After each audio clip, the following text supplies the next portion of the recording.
Come on in. This is my Married at First Sight season 15 video, and this is for the after party, y'all. And thank you for everyone coming back and watching my after party videos. And thank you for subscribing and liking and commenting on the video. And if you are a member, thank you for joining my channel. If you're not a member and you want to join my channel, because like I said in my other videos, we are starting up a Q&A. And we're going to have some live chats. So if you're a member and you want to have special emojis and be part of the official family, and also have some advice, some auntie and uncle advice from some of the questions we're going to be getting in the Q&A, please go ahead and join my channel down below. Click on the button. But anyway, I hope you would join the channel and join us in the premiere coming up. But let's talk about this after party, y'all. So first of all, the after party was Krysten, Miguel, and then they had another guest on the after party. And I forget her name, to be honest with you. I think she got a podcast.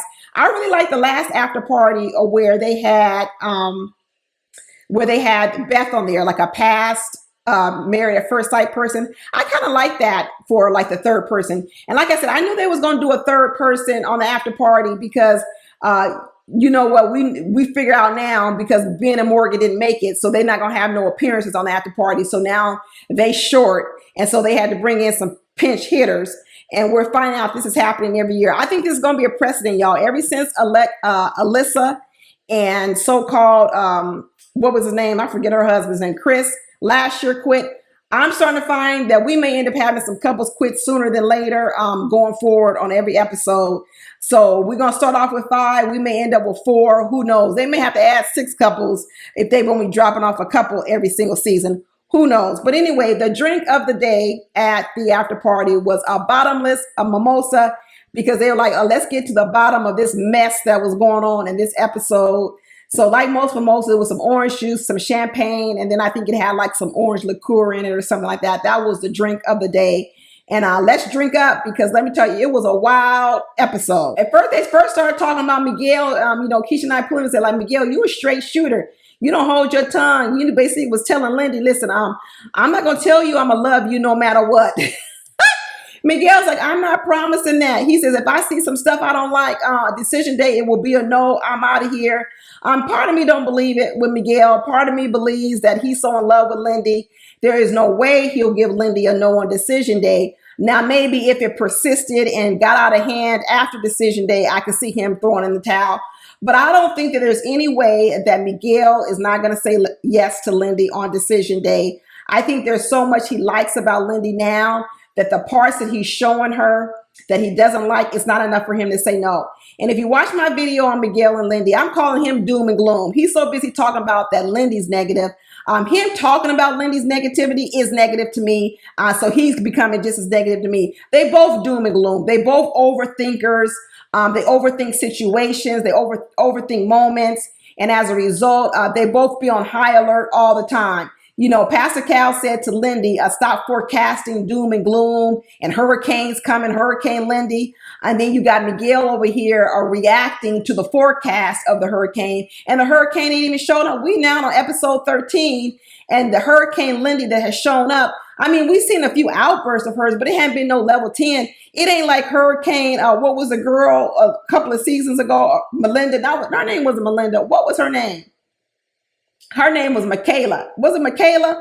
That was a real hurricane. We haven't seen anything close to that. You know, Keisha and I pulled him and said, why are you creating problems when problems don't exist? That's the problem.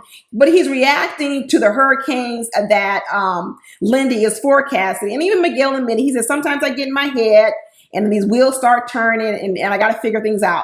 That's also why I think that Miguel actually likes Lindy, because Lindy keeps Miguel thinking. Lindy is so unpredictable, so many twists and turns, ups and downs, that it keeps Miguel thinking. And Miguel has a very active mind. He's a highly intelligent man. And I think he needs this sort of stimulation. I think with another woman, he would get bored. But with Lindy, there is not a dull moment, not one bit. He's so busy trying to not be complacent. What he said, he doesn't want to fall into old traps where he was the one doing all the work and the woman doesn't have to do anything at all. Well, you know what? We already there. Because even when they do have a problem, when Lindy tells Miguel, I'll figure it out. Lindy tells Miguel, yeah, we got a problem, but you better figure out how to adjust to it. And then what Miguel does is he goes back to the drawing board. He comes up a little formula, whatever that needs to make the adjustment, and he makes an adjustment. We see later on in some clips coming forward that he checks Lindy on a few things. But I think Miguel also likes these twists and turns of Lindy.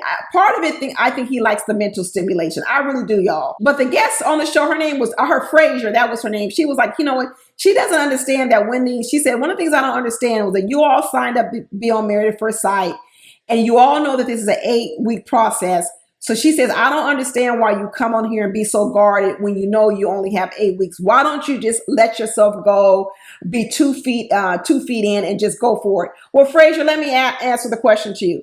Because a lot of people, the reason why they had problems in the dating world, just because they come on the show doesn't mean they automatically get rid of those problems. There you go. So if they were guarded in the dating world and they didn't know how to interact with people, when they come on the show, they're not all of a sudden going to get rid of all those problems. All they do is bring those problems to the show. So you might expect them to be open and honest and go 2 feet in, but there's no reason why you should expect it because they didn't do it in their other life. They all say they're going to do it, but they never end up doing it. Just like Pastor Cal called them all out on it at the end of the show and said, hey, all of you talk about, you're going to do anything for love and you're going to give it your all. But now that we're here, who's doing it? Hardly anyone's doing it. They all talking about cutting and running. You already got Ben and Morgan, they out. You talk about Krysten and Mitch. Krysten already talking about she's out. So, a lot of people talk the talk, but they can't walk the walk.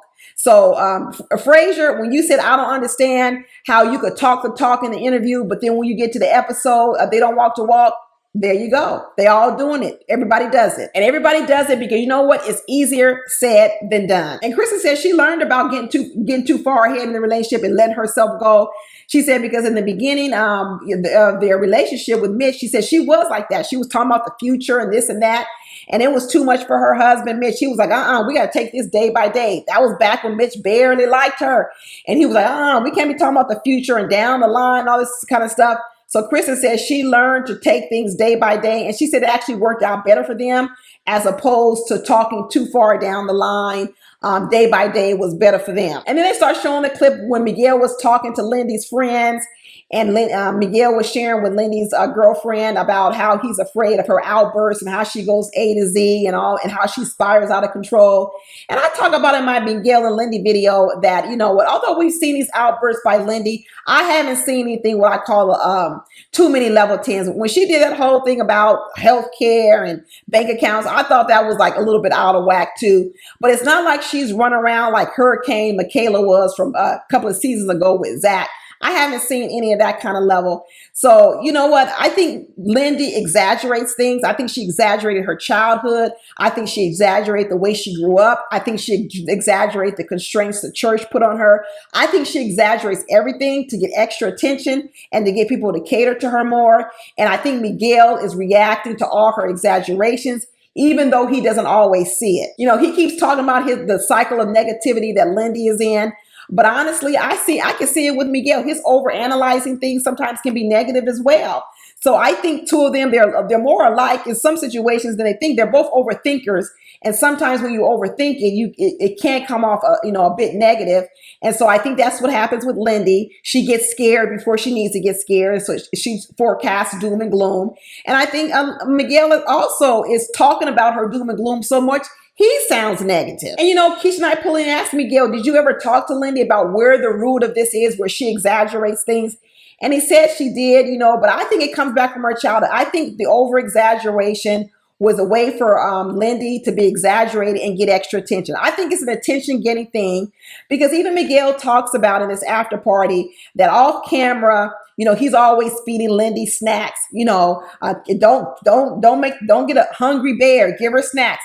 I think Lindy likes the attention. And even Krysten told a little story and said, yeah, she's serious about her food because they were out and something happened about a taco or something. And Lindy was like, where are my tacos? Where are my tacos? So something about Lindy and this food, I think what it is Lindy wants her stuff. Lindy likes the attention. Lindy is, it's almost a level of, I don't want to say it's selfishness, but it's this idea of a grabber. Give me everything. Give me everything. Give me all your love. Give me the tacos. Give me everything. And she kind of wants to sort of hoard it. And then she doesn't want people too much to come and take things from her. That's why she has a whole list of things she needs as demands to make her happy. Lindy is real good at coming up with lists of things she wants happy. So I can see her being the person, don't touch my food. Don't touch my food. I'm not trying to share no food with you, but you can give me some of your tacos. She's always asking for other people's food. Remember that time she said about Justin, if Justin don't eat his food, I'm gonna eat it.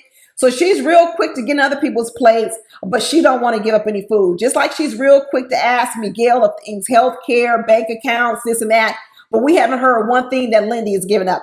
She's real good at receiving, but I haven't really seen her give up anything, not at all. And then they start talking to Krysten about the scene she had with the sister-in-law, and the sister-in-law telling her, yeah, I had those problems with Mitch, and we've come to this happy meeting where now we can get along and, interact kindly and everything like that. And they start talking about the whole thing about, the sister-in-law was saying, I wasn't even I didn't give up diapers. I'm not doing that for Mitch, which I don't even know why that sister-in-law was even accommodating Mitch. Mitch ain't your husband. I wouldn't have to do anything for him, period. He could come to my house and he could see plastic all over my walls. I don't care where he saw it. I'd be like, this ain't your house. And if you don't like the plastic in my house, then don't come. Bring your own reusable cup if you don't want to use cups or plates or whatever it is in my house. But anyway, they start talking about a whole bunch of stuff, y'all. They start talking about diapers, washing diapers. And Krysten was like, I'm not going to be the one to be washing no dirty diapers of no babies we have because he don't want to use plastic. And let me tell you, they even started talking about a sanitary menstrual cycle products, tampons, Kotex, because of course we know that got some plastic in there too. And let me tell you, Krysten was saying they had a discussion about it, and he started talking about, well, I don't want to regulate your menstrual cycle, but I do want you to use the most appropriate method where maybe you could cut down on it. Oh, good Lord.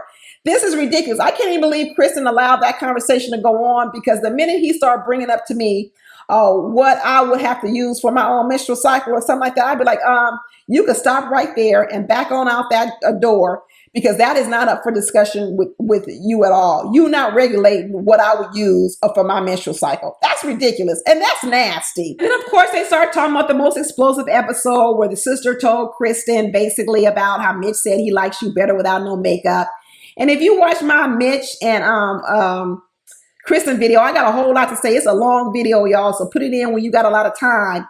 But you know what I say, I really think it was blown out of proportion, because lots of husbands tell women, hey, I like you. I think you're beautiful without any makeup. I like you better with no makeup. I like you better when you wear this hair a certain kind of way, or where you wear this type of outfits. That's just common practice between couples. And I think it was really blown out of proportion.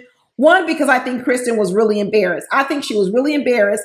And I think that's the reason she blew up the way she did, because she felt as if Mitch was talking about her behind her back. When the truth is, I really do believe that a sister misrepresented the conversation she had with Mitch.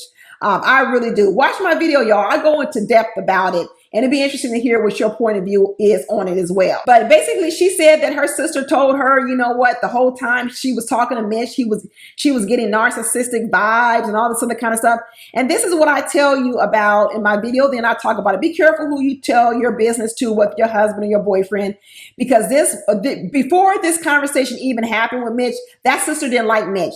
Because Krysten has already been running her mouth, going back to that sister and telling her stuff about Mitch. And so when Mitch came there, he's thinking he's coming there with a clean slate, and he wasn't. That sister already didn't like Mitch. So she really wasn't looking to really help Mitch, really smoothing things over her sister.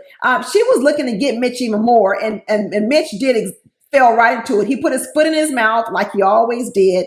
He said some stuff he shouldn't have said. He was thinking he was talking to a friend that maybe would help him with Krysten, and it wasn't helping him at all, not one bit. And his words came back to bite him big time. It all blew up in his face. And you know, the girl Frasier was saying, you know, she was so happy when Krysten stood up for herself and spoke out and found her voice. And I can say I was happy for Krysten as well. I think everybody was happy that she finally got to speak her truth. And it's too bad she bottled it up so much so that when it did come out, it came out like this. But in my video, I talk about that, you know, some of it wasn't just her truth. A lot of it, I think, was because of the embarrassment that she felt. And I think a lot of it came from the sister that she was embarrassed from. I think she was embarrassed that her sister was saying all the things that she said. And now Krysten felt she had to take a much tougher role with Mitch. Because when this came out, she was talking a whole nother tune about Mitch. Something completely different than what she was talking about when she had her session with Dr. Pepper. All of a sudden now we're like, who is this Krysten? Who is this Krysten? And I think this Krysten was a Krysten who wanted to be tough and who wanted to stand up to Mitch because she felt she had been made a fool of and she was embarrassed and she wanted to show that she was no pushover. That's what I think that showed up this time. It was an embarrassed Krysten. But the Frasier lady, she did say, you know what? I think Mitch doesn't listen to what he says. I think he's so used to just letting things come out his mouth without thinking how it affects people, because that's the self-centeredness and selfishness of Mitch, that he doesn't give consideration to what he says to others. And so he does just let it come out. And I think in that situation, when he was talking to his sister, I don't think he thought of it that way. In fact, I think the sister misrepresented the conversation in a lot of ways too. But watch my videos. I don't want to go into it again here on the after party because it's a long video. But if you watch my video, I go into it a lot more in depth. So I really have mixed feelings about this episode with Mitch and Krysten. I don't put it all on Mitch. I think he does carry a lot of the blame. But I also put some blame on that sister and the way she told the story to Krysten. And I also put a little bit on Krysten because I think Kristen's embarrassment made this way bigger than it needs to be. Way bigger. But then they start talking about Ben and Morgan, how this became their decision day. And Krysten let us in on a little secret saying, you know what, both of these two knew very early on they weren't a good match. She let the cat out the bag and said it was not just that Morgan didn't like Ben very early on, that Ben didn't like Morgan very early on as well. And what she said was she believes they both made up excuses to get out of the marriage. And I think specifically she was talking about Krysten. I'm not talking about Morgan, because what she said was Morgan said she was an alpha female and she wanted an alpha male. There you go. And Keisha and I pulled him darn near fell out her seat and said, how much more of an alpha person would she need more than herself? Does she need a sumo wrestler? Exactly. And it's what I go into my videos about Alexis and Justin. And I talk about it Morgan and Ben. And that is when you are so strong and you are such an alpha female, now you need a superhuman man to be more strong than you. There go the problem. Why don't you tone it down? And then what you do is you'll be more attractive to more women. Be more attractive to more men, as opposed to you get to be the sumo wrestler, you get to be super masculine, and then you got to find a man more masculine than you. Who are you looking for? A UFC fighter, a lumberjack, a man that chops wood? What type of man are you looking for? Just like Alexis said, I need a linebacker man. That's right. You now have to go to the extreme types of tough men because you do not want to soften yourself. So now you need a super tough guy to handle it. Ain't nobody trying to take you on, Morgan, just like ain't nobody trying to take on Alexis. Not at all. But Keisha and I pulled him, said Ben seems like he's learned a lot. She didn't want to go so far to say Morgan didn't learn anything. She kept her mouth shut on that. But that was the next sentence she should have said, that it looks like Ben has learned a lot about his repressed childhood and how he doesn't know how to speak up for himself. But Morgan ain't learned nothing because Morgan sits up there and nods her head with everybody else's issues as if she don't have none of her own. That's why she hasn't learned anything. 3 years from now, Morgan gonna be in the same place because Morgan still doesn't think she has a problem. And so from this whole experience, Morgan isn't gonna learn anything. She gonna go into the next relationship with a new wall up. She had a wall in front of her from that father and everyone else. Now this whole situation with Ben, she gonna have a whole other couple of walls up. And when she meets the next guy, he gonna have to knock down 2 walls. The wall left by her daddy and now the wall left by Ben. She got a whole lot of work to do, but she ain't even ready to even do the work. But Krysten said, you know, one thing she's learned is avoiding conflict creates more conflict. And I think Krysten is realizing early on in the game, she really held her tongue too much with Mitch. And it was almost like a bad child. You let him run wild, say whatever he wanted to say. You accommodated him. And now that he's grown, you can't handle him out in the real world, and he's popping off at the mouth in public. That's the thing about Krysten. Mitch is out here now saying things that's embarrassing her in public, when before he was saying it behind closed doors, and now he said them in public. And that's really what got to Krysten. And she's saying she wished she would have handled the relationship earlier a little differently, because maybe she wouldn't have popped like she did. Because I can tell you, she popped on this episode. She exploded. She has been holding this in for so long that when it finally came out, it actually came out even worse. So I think she says she's learned that avoiding conflict isn't always the best route. And she was like, nothing's wrong with standing up for yourself. Ain't nothing wrong with standing up for yourself. I know Krysten went into that whole thing about how she came in here a confident woman. I don't think she did. I think she believed she was a confident woman, but some of the approaches she took told me she wasn't as confident as she thinks. And to be honest with you, being upset over a man telling you he likes you better without less makeup, that wouldn't break me, y'all. If someone told me, hey, I like you better with less makeup, if you're a strong and confident woman, I don't really understand why that makes you a shrink. She tries to put all her brokenness on Mitch. I think that Krysten came in broken, not only from that past relationship, but maybe from other things. And did Mitch make it worse? He did. He definitely didn't make it better. But I don't think she can lay all the blame at his footstep for her self-esteem. I think her self-esteem was low when she even came into this relationship. So I don't think that she can blame Mitch for now her self-esteem being low. I don't really buy that. Miguel started talking about Lindy and saying he knows he needs to get out of his head more, and he needs to maybe look at Lindy's perspective. And he needs to maybe look at Lindy's perspective a little bit more. And he started giving Lindy a lot of praise and compliments, saying, as he looks back, he realizes Lindy was carrying a lot of these situations, and she was the one really the glue to the relationship. Because what he's saying is, even though she was the one going to 0 to 100 or A to Z or whatever he wants to call it, she always had 2 feet in, which is the truth. Lindy never wavered on having 2 feet in. It was Miguel who always had 1 foot out. So whether she's going from A to Z or whatever the case may be, she was the one keeping the relationship in the together. And it was actually a Miguel who was 1 foot in and 1 foot out, keeping his bags packed just in case he needs to evacuate for Hurricane Lindy.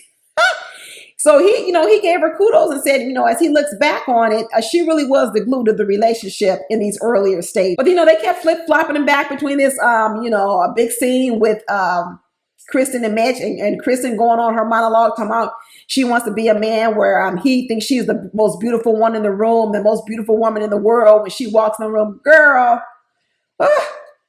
this is that low self-esteem. I don't need that from my husband. I don't need to be thought of as the most beautiful woman in the world for me to have a high self-esteem. I know I'm not the most beautiful woman in the world, and I'm okay with that. But I still feel good the way I look. And what Krysten is saying is she needs so much validation for her to feel good about herself. And what Mitch was saying is, I said she was pretty. I said she was beautiful. I don't know what more you guys want from me. You want me to lie? You want me to say she's the most beautiful woman in the world? Well, Mitch ain't gonna lie. And here you are trying to have pull something out of Mitch where he said, that's a lie. I don't think she's the most beautiful one in the world. I don't think she's the most beautiful woman, sometimes even in a room, but that's okay. I can love her anyway. I don't think my husband is the most handsome man in the world. I don't think he's the most handsome man in rooms that we go to, but that doesn't take away my love for him. I don't understand why this becomes a criteria that I have to think of you this way in order for you to feel comfortable with me. But this is why people start lying to people just to keep the peace. Then what happened is you will get people to lie and say, yeah, you're the most pretty one in this room. Yeah, you're the most pretty girl in the world. You're the most beautiful woman in the world. People, you should need this level of validation to feel good about yourself, that you got to be the most perfect everything. But I go into my video again on Krysten and Mitch. Krysten likes to be number one. She likes to be validated. And for her, nothing, she needs to be number one. Number one. And I'm telling you, that's not only a hard thing to need from a regular person. It's definitely a hard thing to need from Mitch, because Mitch is the type of person where he is definitely going to point out the 10, 20% or 30% of the flaws. And he's like, I'm not going to be able to tell you you're the most pretty one in the world. I ain't never going to get there because I know it ain't the truth. Krysten going to be waiting a long time for that.